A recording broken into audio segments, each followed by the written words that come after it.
evening. Welcome to exploreculture.net. For anyone, I think you all have been with us before, so I think you know that we meet every Sunday at the same time. And today we are so honored to have Derrick, who is gonna speak about sustainable farming practices and how consumers make a decision on purchasing any food at a grocery store. Derrick is the Director of Operations at Banza, a rapidly growing maker of chickpea-based foods. Derrick is responsible for Banza's farmer network and supporting R&D projects across the supply chain. So Derrick has been working in startups since graduating from Cambridge University with an MBA. That's why Minji started to know Derrick from there and introduced him to the exploreculture.net. So I think today we will learn a lot from him and we will be a better consumer after this session. So I will have Derrick taking it away. Okay, fantastic. Thank you for the introduction. Happy to be here. I am just going to set up the screen here. Okay. You see the slide with some peppers on it? Yes. Okay, fantastic. All right.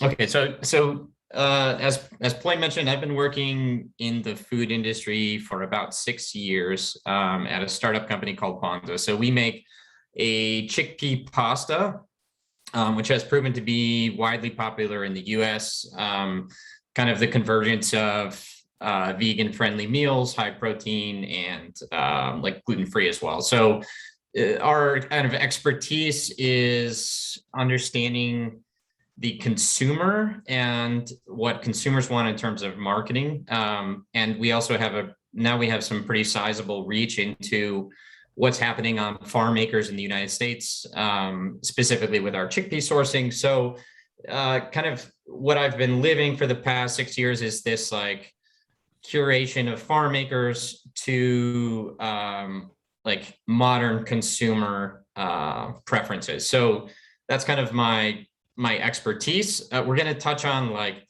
nutrition and health and like what kind of choices you can make, but I'm not a doctor, I'm not a nutritionist, and a lot of this is kind of like common knowledge, but I'm going to talk about what's happening behind the scenes in food that gets there, what I think is going to happen in the future, and those kind of topics. So I have tried to like, my outlook and my expertise is heavily based in the United States, both in terms of farming practices, policy, labeling, consumer examples, but I think it'll be pretty straightforward to tie this into what's happening globally. So I'll do my best to do that, but I do understand like food labels, what, the retailers, but what we'll see in the middle, the people who control where food and commodities are going are already global. And so we're all getting our food from the same place, even though it may not seem that way directly. Okay, so I wanted to just like, let me see if this slide will go. Okay. Just talk about, just out of interest and kind of a little bit of expertise, like what happened in the past 18 months with food and supply chains and things like this, because there are a lot of things in the news, and a lot of disruptions are still happening. So kind of what we learned when COVID started, essentially the lockdown of restaurants was the biggest disruption overall. And the reason why that's the case is like 75% of seafood. And when I say a lot of these statistics, they're based in the US, but they generally apply globally. But like 75% of the seafood in the US is eaten in restaurants. So there was a huge surplus of seafood available. And like the other things, if you think about, again, like in Western food, like going out to a bar or a pub and getting a burger, like the picture here is onions. These onions were just plowed into the ground. The same happened with tomatoes for ketchup.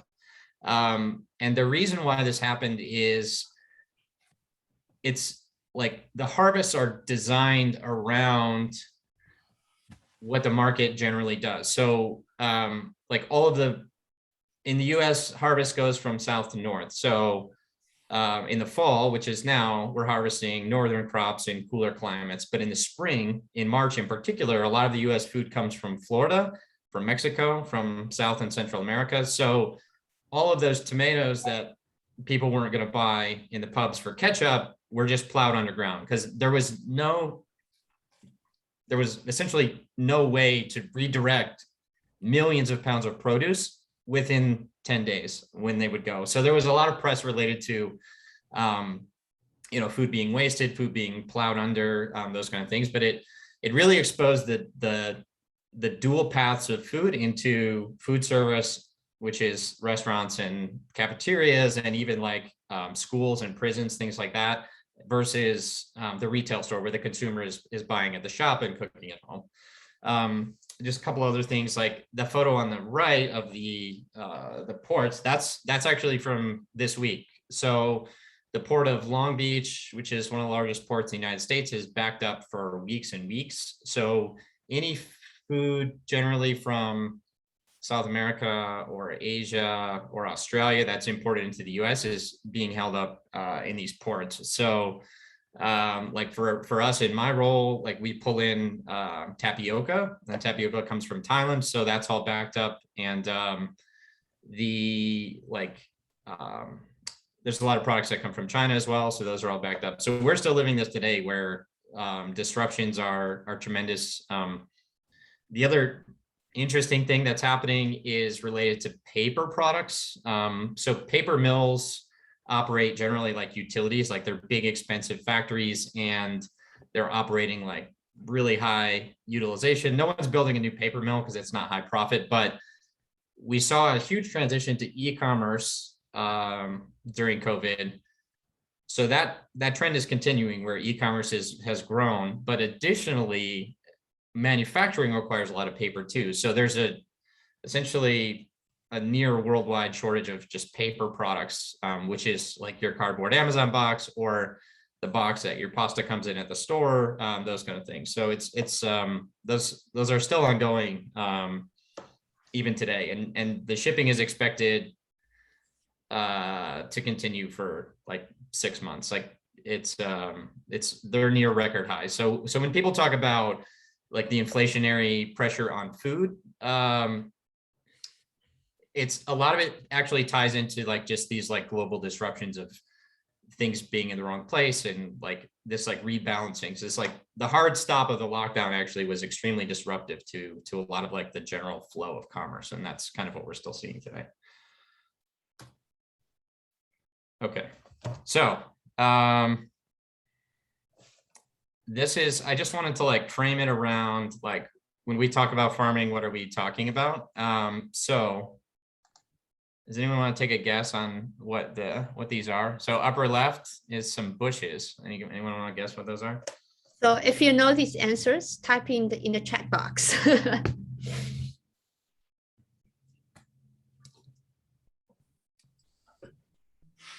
I'll give you a hint. One of them is chickpeas.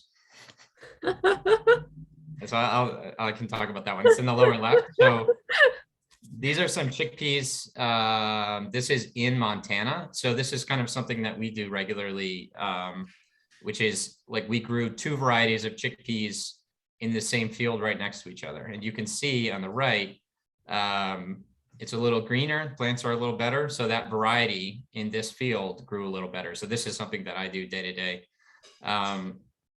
What we see, I don't know. Okay. So I'll just go run them now. So on the upper left, those are blueberries. That's in the state of Washington. And then in the top center, that's palm oil. I'm not sure exactly, most likely in Indonesia or Malaysia. The upper right is bell peppers. So that's like a traditional like produce crop that's picked by hand. And then you have some papayas in the lower center, and then cinnamon on the lower right, which is actually the bark of that tree. So that's kind of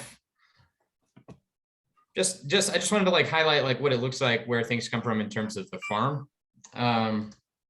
This is another aspect of food is meat and dairy. So this is I don't know, some random dairy farm, probably in like Wisconsin or so. But this is like what you think it looks like, but what it actually looks like is something more like this.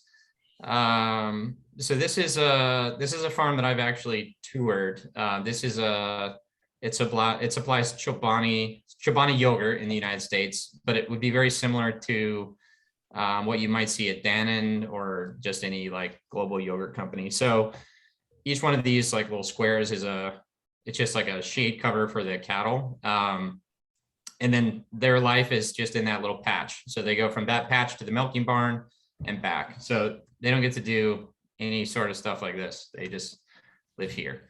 And so that's like, it's just interesting to think about, what's happening upstream and what it actually looks like, because the picture of dairy is a little different than people tend to think and related to animal welfare. So, okay, well, okay.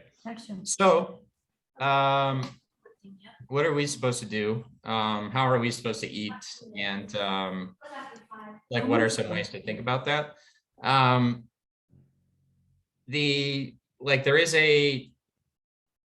I would say there's like a general global discussion of big agriculture will save us, meaning like higher yields, better inputs,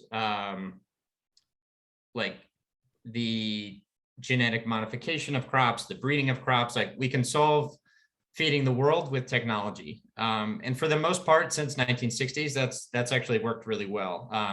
In the US, in Brazil particularly, the same thing is happening now.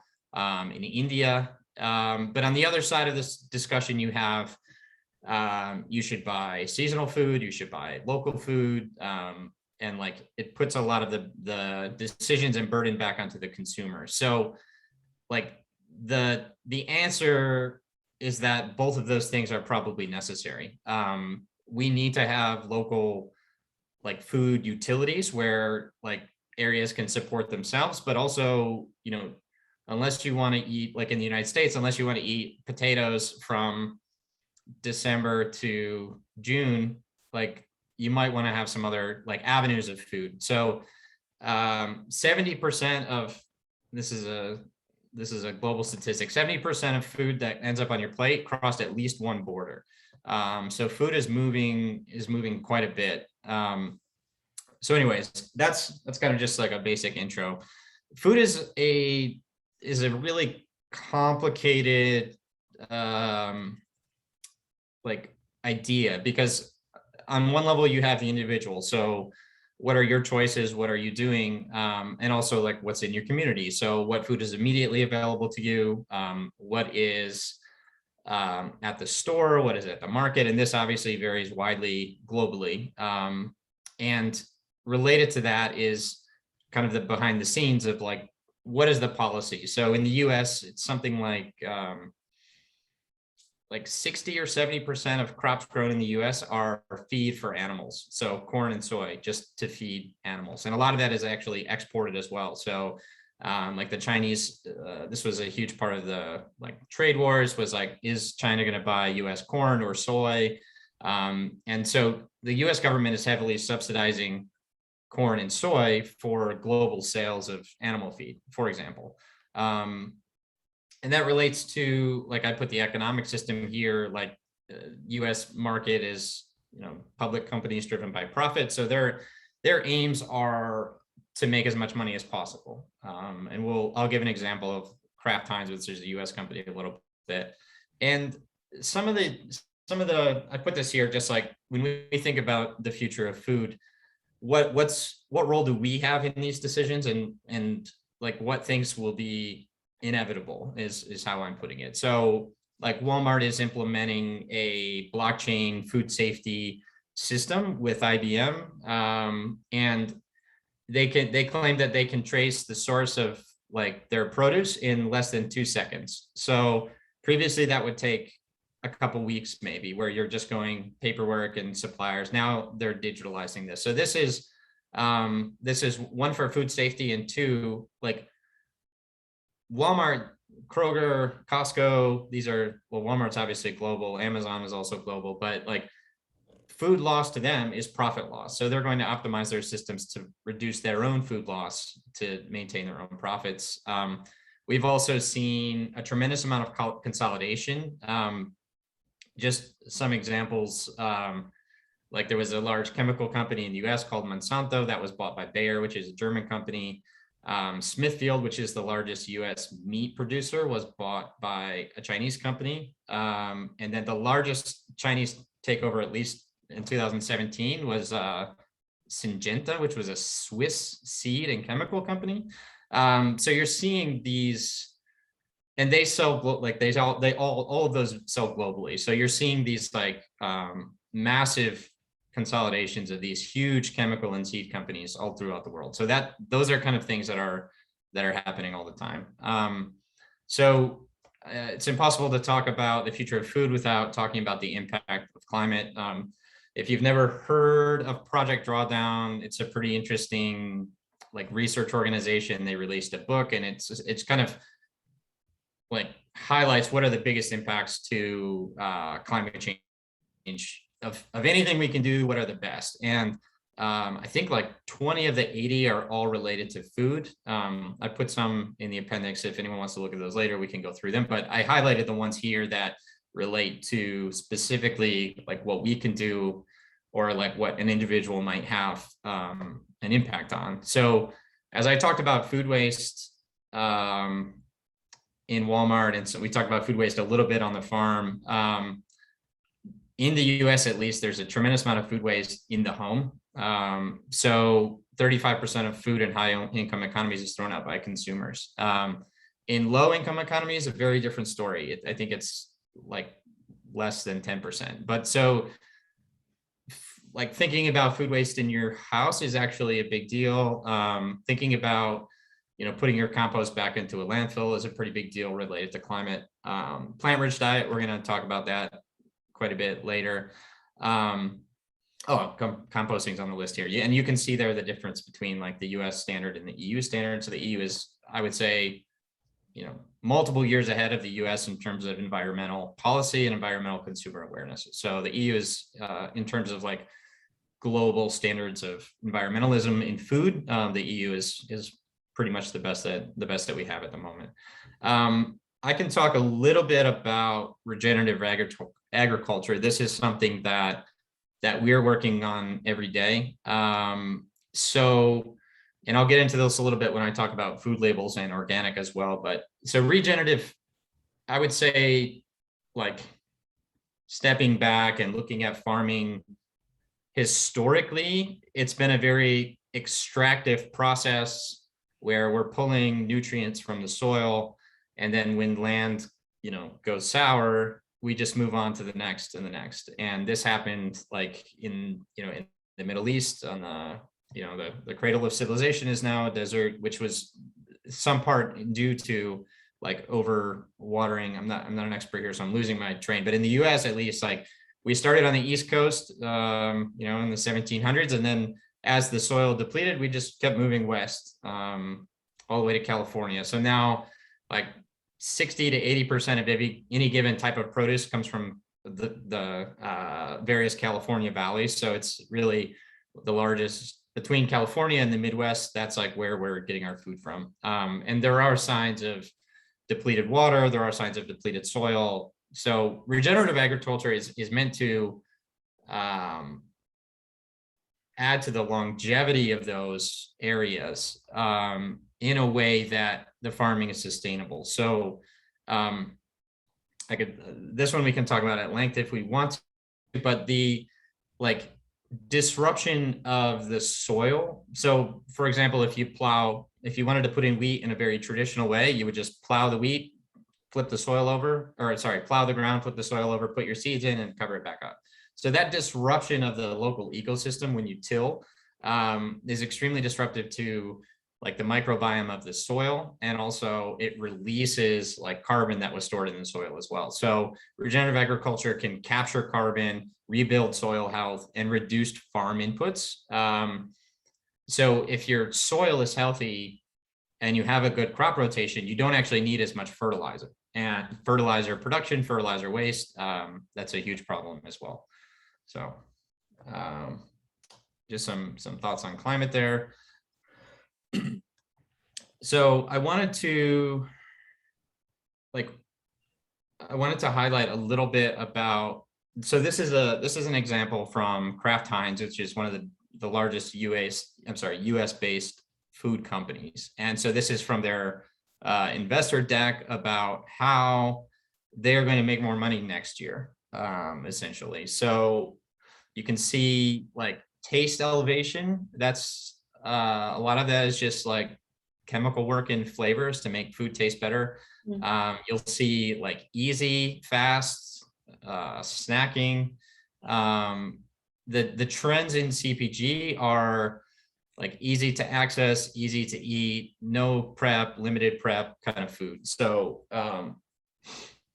when you think about like restaurant food and home delivery, the growth of like DoorDash or Uber Eats, like people are eating takeout more, and also even in the retail and grocery world, like ease is the primary driver. So everything related to ease relates to like shelf stable products. So something that's in a box, something that doesn't expire, like that's the incentive of food companies to produce for you, is that kind of product.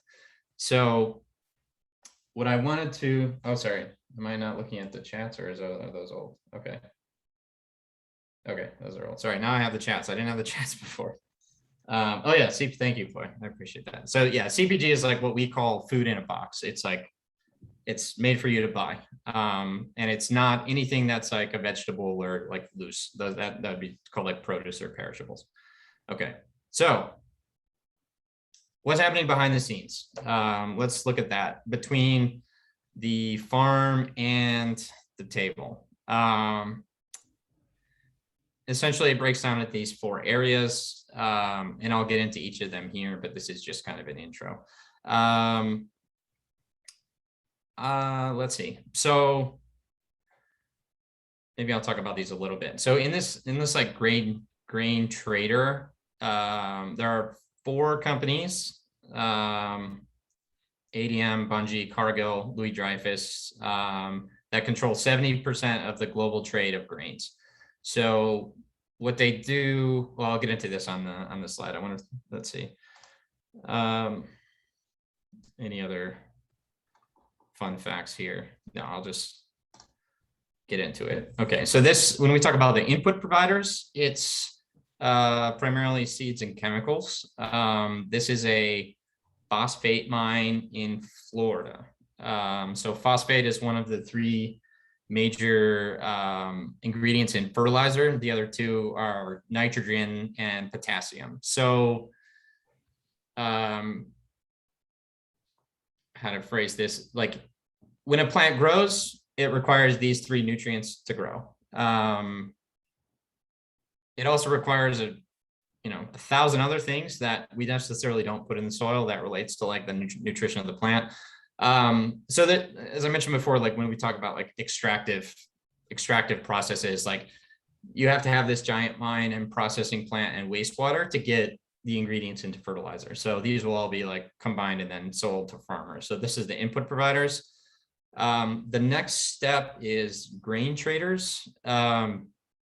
So this is a flour mill owned by ADM, which is one of the largest grain trading companies in the world. This factory can produce 3 million pounds of flour a day, and it's near Chicago. So when you're driving in the countryside and you see these big silos, they all are doing something, and this infrastructure is owned by primarily 4 companies throughout the world. So just that's kind of where flour comes from, something like this. The next step, this is an orange juice factory I think this is in Florida. So this is one of my one of my favorite stories about food, and this is truly a global trend. Oranges are only fresh once per year. And ideally, if you want to drink orange juice, you drink it when it's fresh. But what the orange juice companies want is the same level of freshness throughout the year. So what they do is they keep just giant bins of last year's orange juice in like New Jersey, and then they add a little bit of fresh orange juice when it comes in. So your orange juice is always a blend of like fresh juice and old juice, just at the perfect amount. So it's always the same. That's how they think about orange juice in this like shelf stable world. One interest, like I would say, one of them in terms of like a structural change in food is this is a Walmart dairy factory. So Walmart stepped into dairy production because what they want is low-cost milk to draw the consumer into the store. So this is an example of vertical integration. This is a relatively new trend in food. Amazon is doing the same as well. So that's kind of like a really interesting twist. And they're going to do this around the world as well, for sure. And the final step of the the global consolidators is retailers. And this is just an example of Costco, which is a global company. You'll see Walmart global, you'll see Amazon global. So retailers are, really expanding and consolidating as well. Even like Aldi and Lidl coming to the US from Germany, that's like those low-cost producers, that's very disruptive here, especially to Walmart. So we're kind of seeing this like cross-border, and all the upstream stuff, those like factories and grain traders you saw, those are all going to feed into like Walmart globally as well. Like there's like meat and dairy crossing the border all the time, which is a really interesting and potentially risky maneuver. So that's kind of like what's happening. And then like, so in this, like, this is like, in this shelf stable world, and this is like what my sister feeds her kids. These are veggie straws. So this is like, it's essentially junk, right? It's like potato starch that's formed. This is using an extruder. So it just like, kind of like forces these little starch structures, and then they fill it with paste or powder. So essentially like carrots are ground up, all the moisture is removed, and it's just a dust. And then they add that dust to potato starch. And you can see this in a variety of foods. This is a very common, better for you, like trend. Like this is what they want you to buy. It has a perception of health, but like, and some of the vitamins and nutrients might live there, but not the water soluble ones, like vitamin D. There's no vitamin D here unless it's fortified, which it probably is. And there's no real fiber here either, except from the potatoes. So like the fiber that you would get in a carrot is gone from here. The nutrients you would get in a carrot is gone from here. But here you can buy a bag, it's cheap, and you think it's healthy. So here we go. I don't know. What do you do? So this is how it can feel sometimes in the grocery store. All right. So when you're looking for food in the grocery store, what do you look for, and what does it mean? And one of the, I'd say like the biggest trick to all of this is like these veggie straws can meet all of these labels. So when you think about food labels, they're only as powerful as like what's actually happening. So I'll kind of like highlight all of these quickly, and then I'll dive into a couple of them. So on the upper left, you have a non-GMO verified. This is a US based label, but I think there are parallels worldwide. And what that means is that the seeds that were used for the plant were not genetically modified.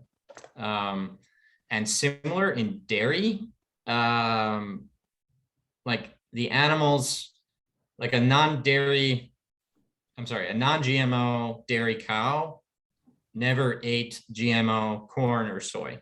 So their food never had GMOs in it. But if you If you parallel that to humans, if a human mother eats a GMO food and then breastfeeds her baby, is that a GMO baby? In the dairy world, it would be a GMO baby. So the next label is, GMO, genetically modified. Yeah, genetically modified organism. That's what it means. USDA organic. This is a US specification related to what is organic. I'll get into that in a second. The next label, 100% all natural. This is a label that means nothing. It's not regulated. It is in the US. Canada and Europe, it's a little different. In the US, this is a completely unregulated. However, like Quaker Oats, one of our largest cereal oat producers here, was sued because they had 100% natural on their label, and they were using, I believe it was like some kind of GMO seed. So like, it's regulated by like lawsuits, but that's not really a fantastic way. So the bioengineered label is the opposite of a non-GMO label. So in 2022, it will be mandatory in the United States to label bioengineered food as such. And so bioengineered is the industry lobbied term for a GMO. So it has this like pretty farm label. It's going to be mandatory on GMO food in the US. That's coming next year. And then some of these others are like kind of a fringe, like regenerative organic certified. I've never seen that on a label, but that does tie back to that regenerative agriculture that I mentioned on the climate change slide. But this is generally not in use in the US. Like, it's a very new thing and consumers aren't really aware of it. Fair trade is very common, at least in the UK and I think in Europe, but this relates more to like ethical farming practices and payments to the farmer. It doesn't have anything to do with like the type of food, to my understanding. And then you'll see here, like palm oil is a pretty big problem, especially there's a lot of awareness in like Australia and Asia related to the forest destruction that's being done for palm oil. And there were really this label's been around for more than 10 years. It's being pushed by like Unilever and other global brands, but like really some very sad and disruptive stories about forests that were destroyed, planted as palm oil for a couple of years, and then later sold to this to companies providing under this brand. So it actually hasn't been very protective. It's kind of a sad story there. And then the bottom here is this is actually from Whole Foods, which is US based. They have some presence in Europe related to like their animal welfare certification. And it's they have these like certifications going up to level 5, but in the store you can't really buy anything that's higher than a level 2 or 3. So even in their own labeling system, it's been very difficult to provide like higher animal welfare and humane certifications. So that's kind of like I don't know, it's just odd that like they can't even follow their own because there's so much price pressure from these like major producers. So, okay, I'll just be mindful of time. All right, the next, so this on the right, these are 2 pizzas that Bonza just released. So this is something that I was heavily involved with. And so I wanted to talk about just like alternative meats just for a minute and why that I think they're like on the surface, it's not much better than the veggie straws, meaning you're getting like soy protein that's been texturized and then added to a conglomeration of other ingredients. So like, it's not necessarily good for you. You can argue that it's potentially better than like high saturated fat meat, but that's not actually the exciting part when you look at the big picture. So the left is a photo of that's a Beyond Meat factory. So they make these little, for us, they make these little sausage crumbles that we put on the pizza. I'll step back just for a second because this is kind of commercially a very exciting thing. So in the world of meat production, when you harvest a cow, you get a certain amount of steaks. Let's say it's 1,000-pound cow. You end up with 800 pounds of about maybe 600 pounds of available meat, like half of that can be sold as steaks or like high-end meat. The other half is essentially this like ground byproduct, which is sold almost like at a discount. Like just for example, like you can't buy like a good cow for less than $4 a pound, like when you think about the whole cow, but you can buy ground beef for $2 a pound. So they're selling ground beef at a loss generally just to move it. But that ground beef byproduct market is what the fake meat is taking over. So it's actually disrupting a major income stream for these meat producers on this like ground beef or like ground pork waste product. So that to me is actually the most interesting aspect of it. And that's why large meat people like Tyson, I think is #1 chicken producer in the US, like they're investing heavily in this because it would actually break their business model. Like they can't sell chicken breast without selling like chicken scrap meat into chicken nuggets and things like that. And that's where the fake meats are coming in. So it's really an interesting industry pressure, more so than just like eating healthy. So that I can answer any questions about that later if you're interested. Yeah, that's a good comment in the chat. Like natural barely means anything. Yeah, we can actually talk through that as I go through. So what are we supposed to eat and what can we do about it? The general, like, I think that like there's a lack of trust in the industry. There's a lack of like understanding about what to eat. You still see, like, I grew up in like, I don't know, late 80s and early 90s, and the trends for food at that time were low fat. So that was the only thing that mattered, low fat. But like sugar was high, fiber didn't matter. It just, if it was low fat, it was fine. That's the only thing. So like those trends are still actually pervasive even 30 years later, which is really kind of highlighting the legacy of like cultural change related to what people are eating. But generally, eating a diverse array of vegetables, eating unrefined grains, like nuts and fruits as well, like that's generally accepted as like what you should be eating. There are some challenges related to, let's say, like if you don't have time to cook and potentially like you don't eat your food in time, like these are all perishable items. So there's some interesting studies being done related to like canned food being the best for maintaining nutrition in potentially impoverished areas and like what you should be eating. So it's like, this is a really dynamic world. Like not everyone can come home and cook sweet potatoes that look this good. Like, so what are some other angles to do that? I have a few other slides related to this. So this is my solution. So I have 100 pounds of lentils and 100 pounds of chickpeas in my closet that I got from the farms, but you can do that if you want. I can ship you some.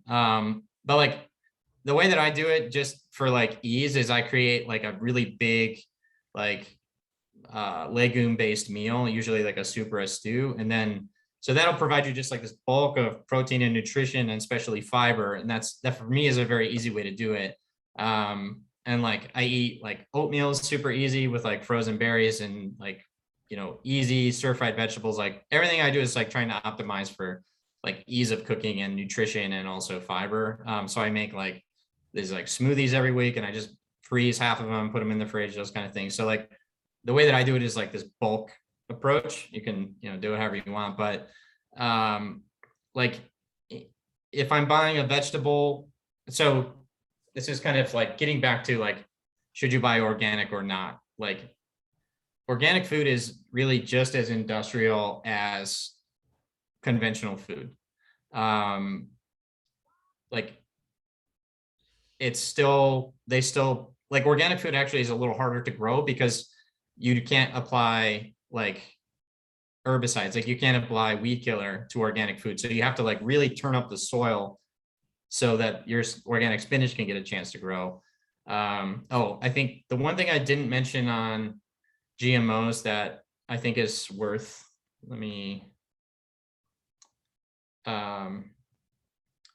so I'll just talk about GMOs for a minute. So these genetically modified foods, they're actually starting to be banned in various places. So I think Mexico recently banned GMO. I think Mexico as a nation banned GMO foods. And the reason why GMOs are banned is not actually related to human health. Like, to my understanding, there aren't any negative impacts to human health related to GMOs. Like a GMO apple and a non-GMO apple, like there's no like difference structurally that matters. But what really matters is the consolidation of seed ownership and seed breeding. So you have these like Cargill, Syngenta, Monsanto, these like massive seed companies that are producing a GMO corn. And just for example, like there's a fungus, it's an insect, it's called like BT. So there's like BT resistant corn where they like these insects won't eat it. So they're trying to export this to Mexico. Mexico is the country of origin for maize of the planet. And so you have this like seed conglomerate coming down to Mexico and like selling them seeds versus like a historic pattern of local seed breeding and adaptation to local weather and climate. So GMOs are, in my view, they're a negative to the world in the way that they're disrupting and overpowering local seed breeding programs. And also the yield impacts for GMOs are actually being eroded due to the rise of superweeds. They also lead to like an overspray of chemical, which leads to water pollution and things like that. So I can get into that more if anyone wants to talk about like why that's a problem, but I just want to make sure we get through these slides. All right, so this is like, again, like the veggie straws, you can follow all the rules of food and still eat a sad desk salad. That's this is what New York food looks like, I'm sure, in major European. So like we're also losing, in my opinion, like eating together. 45% of meals are eaten alone, which was just a lot. And I think that's going to keep trending that way. Also, you have the rise of like easy restaurant deliveries. And tied to this, kind of behind the scenes, is like what we call ghost kitchens. So like now, and it's already happening. Like this is already happening. But let's say 10 years ago, if you order, like in New York, if you order from an Indian restaurant, this DoorDash guy will go to an Indian restaurant and bring it to you, or Thai food, or like salad, or whatever. It doesn't matter. They'll go to that restaurant. So now what's happening is like those restaurants are actually quite inefficient. They all have to have their own refrigerator. They all have to have their own, stove and exhaust pipes and all this other stuff. So these like restaurants are being consolidated kind of behind the scenes. So now if you buy food from one of these apps, it might come from what's called a ghost kitchen. So a ghost kitchen is just like a big commercial kitchen that produces food under the guise of a restaurant, but it's actually, there's no restaurant there. There's no family owned restaurant. It's just this like ghost kitchen. So like the ex-CEO of Uber, that's his next venture. He's buying ghost kitchens. So when you purchase from Uber, it comes from like what's called an Indian restaurant, but it's just an Uber owned conglomerate. So those kind of things are happening. And so this is my last slide. So one of the, like this is something that we push as Bonza because we like want people to eat more beans and legumes. There are like one of the most interesting, in my view, diet studies or like lifestyle studies is called the blue zones. And so there was a global study of like where people live the longest in the world and what are the trends between those zones. And I think there are 5 or 6 zones. So in the left, these are some older ladies from Okinawa in Japan. And then on the right, this guy, he's over 100. He's from Sardinia in Mediterranean. So not only like, so they eat a high percentage of beans and plants, vegetable oils instead of animal fats. But additionally to that, like the common trends were like spending time with your friends, like interacting daily, walking and exercise. And they would also like eat in moderation, and also very often like garden or connect with nature in some way. And then like always having like a purpose to get up and to go out. So like the really strong, like the lifestyles were not in the areas that necessarily ate the healthiest, which was true, but also had like strong ties to their communities and friends and social. So like human health, we tend to think of it as like small health, like what should I be eating?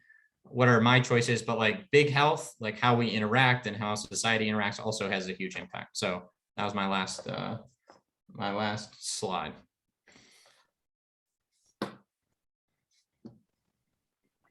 Thank you, Derek. This is so great. We don't have a lot of questions, but we definitely learn a lot from your presentation. Does anyone have any questions? I got a question for Floyd and for Derek. Because you both are big fan of food. Why? What's the reason of you getting the word of food? Why are you so passionate about it? For you both. I think I will have Derek answer first. Yeah. So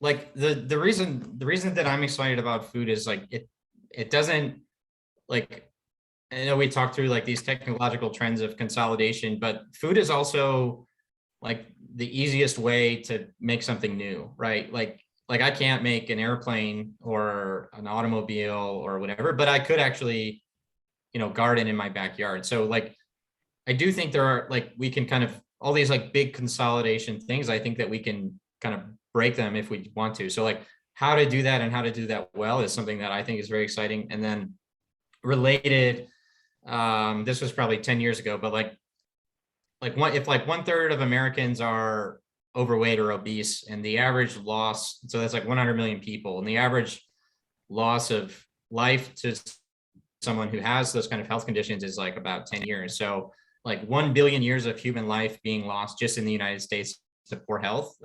Like to me, it's like, it like kind of has this like feel of a bigger problem besides just like technology or software. Like it's complicated in terms of like everyone eats, but also we kind of have the power to shift it based on consumer decisions. So that for me is the exciting part. Yeah, I think for me it's a little bit different. I am interested in food just more on like an individual like perspective. I love culture, I love history, and then when we know more about food, we know more about culture and history of that food as well. And usually in the past, I love before the pandemic, I travel a lot and I found a lot of the stories behind those food. And before, we prepare this presentation, like I talked with Derrick, and Derrick was saying to me that the culture is adapting to food, but food is also the culture.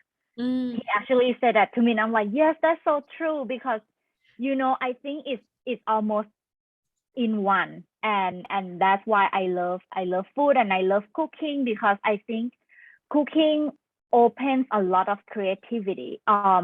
I know like everyone knows your stories, know your culture, but now I come to the point where I started to adapt the tradition or culture into like something new, so I can use like seasonal and local ingredients for something that I love the flavors and things like that. So that's why, and I love teaching and I love cooking, because we adapt to through time. We have some questions about what do you think is the future of food? Yeah, actually, there's one of the question from Nicholas. I can do pretty quickly about fake meat, Beyond Meat. So it is very expensive. Like even on that pizza that we released, we pay a lot more than it would be for like sausage or beef. So it's expensive even for us. And that will be solved once they get their factories to scale. So right now they're still in this like investment capitalist or capital investment phase. So that will come with time. Like the fake meats will come down probably within like a year or two below meat, which will be a big deal. But there's no like as of now, that's like the only option that there is, even like in the commercial space. Okay, yeah, so we can go through employee. You were starting, I think, another one. Yes. What do you think is the future of food and cooking over the next 2 to 3 years?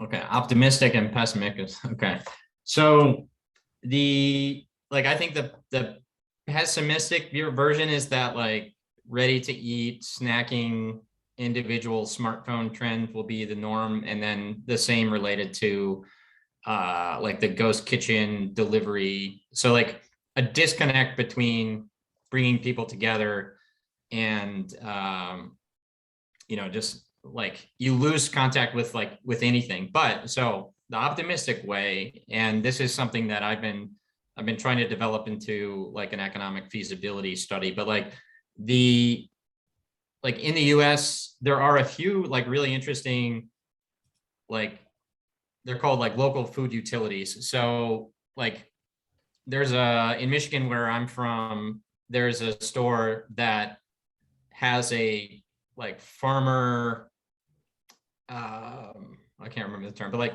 basically the farmers deliver the food direct to the store. The store has like world-class refrigeration and preservation. And when they sell that item, 70% goes to the farmer and 30% goes to the store. So instead of like going through a big consolidator and a frozen or a refrigerated warehouse and going from California to Michigan, like they're actually promoting this like local regional food that is based around a community hub. So there's a coffee shop and they have events and things like this. So like their business actually makes money, but it's completely outside of the food system. So in my view, like this type of like smaller social, like the other thing that they're doing in Michigan to support the store is extending their growing seasons with greenhouses. So I think that like there's no way around that big flour mill. Like you could have a small flour mill, the flour is going to cost like $8 a pound and it's going to be worse, right? Like, well, not necessarily, but it's just really hard to compete with scale when it comes to like really big equipment. But like, I think there's like a way to use technology to allow these local systems to grow. And there will always be two. There'll be like big food and local food, and they'll always have to like work together. But I think we can shift from one to the other. So that's what I think is kind of the opportunity.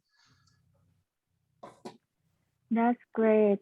That is a question about eating healthy for family is difficult since it takes money to buy items in bulk and to buy other beginning things.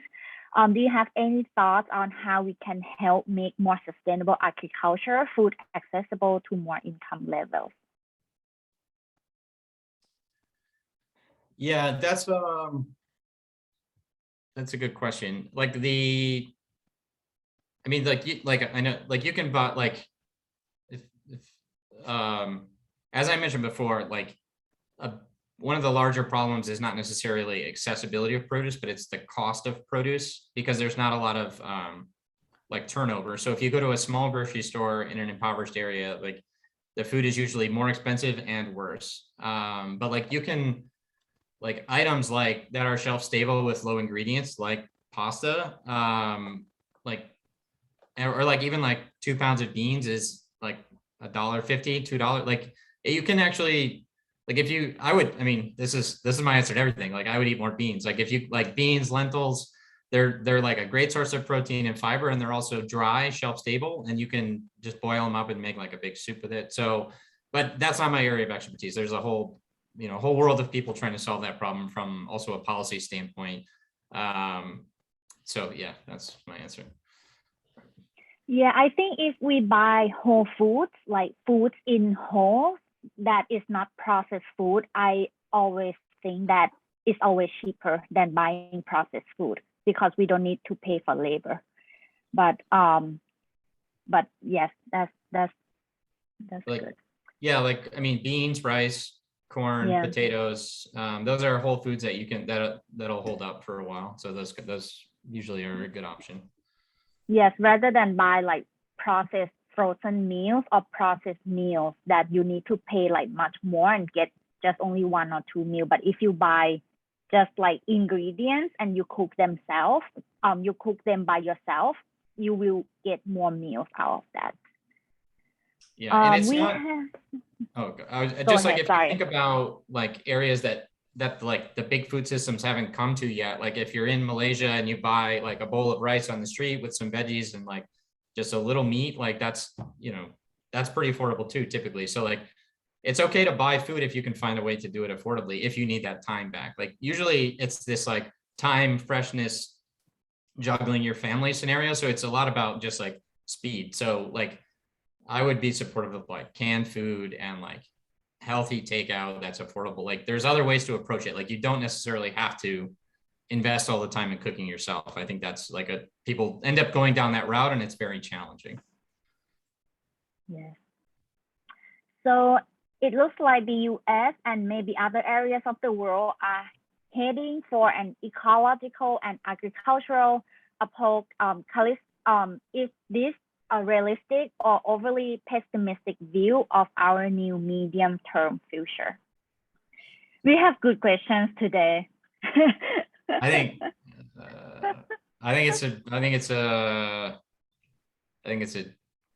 a realistic view. I think there are some like for example, like there's so this year was the worst year for chickpeas in 50 years. There was a drought and there was like sustained temperatures over 100 F in the US for, what is that, like 40 something?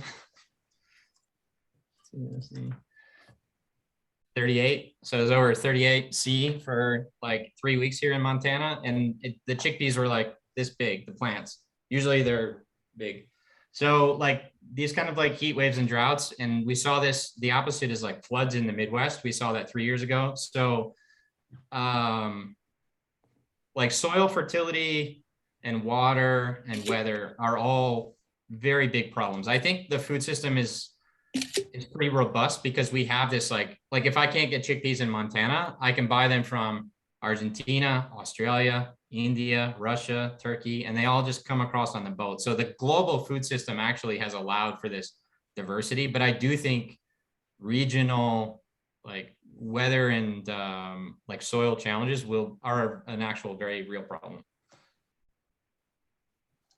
Yes, there seems to be a huge gap between the people who are buying food in boxes and people who eat real food. The latter is perceived as expensive and difficult for those who have grown up not learning to cook or eat natural foods. How can you close the gap?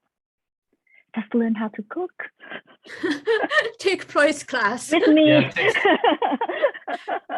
That's a good. I would say like, I mean, the way that I do it is just like big thing of quinoa or oats or beans. Like I use like these like big plant-based like bases, and then you can flavor and put some other stuff in if you want. The vertical indoor farms, that I see that question. That's a good question as well. Like it's not necessarily a high volume solution, but it is a good solution. Like right now, the only vertical farms that are really profitable they make like microgreens or basil or like spinach. So those are good. Like it's instead of coming from California, they can grow it in New York or Chicago, and those kind of things are happening. But you can't really grow like a squash that way because it doesn't really fit the model. So it will pair into the system, I think, pretty well. Mike commented that buying flour, grains, and beans in bulk is good, but be careful it doesn't attract bugs and rats. I think Derrick probably can give you some comments. Like Derrick is the best person because he has 100 pounds of chickpea in the house. So maybe you can give a suggestion how you can keep those away from bugs and rats. That's a real problem. We see it more like in the warehouses and like at the ports where things are like moving around. At home, they have just this like little tabs that you can put in that like keep things away. So, and just like keep it clean or keep it elevated. I don't, but I live in a very sterile environment, but there are like tips and tricks. Like I've seen it in India where families will have just like a barrel of wheat in their house. So you just like keep it sealed, and there are some like little pellets that you can use as well. So, but make sure you sweep, and pests are inevitable with food. Yes, I think this is it. I think we have answered all the questions, and yes, this is awesome. This is great. Thank you so much, Derrick, for giving a talk and inspiring us to eat more chickpeas. Yeah, that's the answer. Chickpeas is the answer. That's awesome. So should I close up, Minji, for next week talk? So as you probably remember that Derrick shows the plants earlier in the slide presentation. One of them is the cinnamon trees or cinnamon bark. Next week, we have Patty from the UK, who is originally from Indonesia. Is gonna talk about spice connections. A lot of people didn't realize that nutmeg, cloves, cinnamon, and some other spices were originated in Indonesia. Next week, Patty, who is chef, author, cookbook author, and a wonderful speaker, will talk about spice connection, and I will show you how to make the pumpkin spice blend, and Patty is also gonna show you how to make the Indonesian tea using those spices. So I hope to see you next week, and it's gonna be the same time as today's talk. Great. Have a great evening and have a great night. Yeah, have a great time. And for those joining our core group meeting, let's log back in using the same link. So core group members, see you soon. Thank you very much, Derrick. Thank you very much, Chloe. Wonderful talk. Thank you, Minji. Bye.